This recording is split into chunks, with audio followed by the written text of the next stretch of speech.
বিশ্বকাপে ব্রাজিলের ভক্তরা দেখিয়েছিলেন তাদের বেঞ্চের টিম পাওয়ার, যদিও সেই পাওয়ার কমেছিল টাই ব্রেকারে বিদায় হবার পর। তবে এবার নতুন গরম ব্রাজিলিয়ান অভিজ্ঞ ক্যাসিমিরো নেইমারদেরকে দলে নিয়ে এনে কোচ কার্লো করবেন বাজিমাত। আর সিভিএফ সভাপতি তো বলেই দিলেন আবারও রাজত্ব কেড়ে নিতে যাচ্ছে তার দল ব্রাজিল।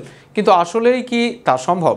ফ্লিকের কাছে মাদ্রিদের চাকরি হারানো কোচ কি আদৌ জাতীয় দলে হবেন কার্যকরী? প্রশ্নের উত্তর খোঁজার চেষ্টা প্রতিবেদনে। বিলিয়ন ইউরোর স্কোয়াডের মূল্য, বেঞ্চে বসে থাকা খেলোয়াড়দের মূল্য অনেক দলের সম্পূর্ণ মূল্যের চেয়ে বেশি। মার্কেট ভ্যালু কিংবা তারকা খ্যাতির এই দুই দিক থেকেই ব্রাজিল ছিল গত বিশ্বকাপে আলোচিত দল। বিশেষ করে অ্যান্টনি জেসুস, এডারসনদের মতো তারকা খেলোয়াড়রা যখন বিশ্বকাপের বেঞ্চ গরম করত, তখন সেই ব্যাপারে ব্রাজিল ফুটবলের ভক্তরা বেশ ভালোই ফ্লেক্স নিয়েছেন। কিন্তু আদৌ তা কাজে আসেনি, বরং ভিনিদের নামিয়ে কোচ তিতের সেদিনের ব্রাজিলের বেঞ্চ খেলোয়াড়দের উপর বেশি ভরসা করাই কাল হয়ে দাঁড়িয়েছিল ব্রাজিলের। এরপর বিশ্বকাপের পর আরও যাতা অবস্থা ইতিহাসের সফলতম দলটির। তবে এবার ব্রাজিলের ফুটবল ভক্তদের ফ্লেক্স নেওয়ার ইস্যুটা ভিন্ন। এক কোচই তাদের সবকিছু নষ্ট করেছে, তাই কোচ কার্লোই সবকিছুর সমাধান হয়ে আসবে এমনটাই ভরসা এই ব্রাজিলিয়ান ভক্তদের। যদিও লাতিনের ভাষা জানা নেই এই কোচের, লাতিনে নেই কোনো কাজ করার অভিজ্ঞতাও। ইউরোপের গতিশীল ফুটবলের সাথে লাতিনের শারীরিক লড়াইটা যে ভিন্ন, এ কথাও সবারই জানা। তাছাড়া লাতিনের আবহাওয়া এবং মাঠগুলোতে খেলোয়াড়রা চাইলেই পারেন না নিজের সেরাটা দিতে।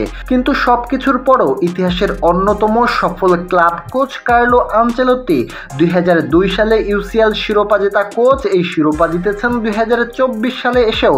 তাই পরিকল্পনা সাজাতে খুব একটা ভুল করবেন না কার্লো, তা তো আশা করা যেতেই পারে। তবে এক কোচের কাছে লাতিনের কোচদের পরাজয় ঘটে যাবে ভাবাটাও উচ্চবিলাসিতা ছাড়া কিছুই নয়। অন্তত লাতিন অঞ্চলে লাতিনের বাহিরের কোনো কোচের সফলতার গল্পটা খুব একটা বেশি না। আর তার বড় প্রমাণ তো এই ব্রাজিলই। ইতিহাসের সফলতম দল হওয়া সত্ত্বেও এর আগে কখনোই বিদেশি কোচকে নিয়োগ দেয়নি তারা।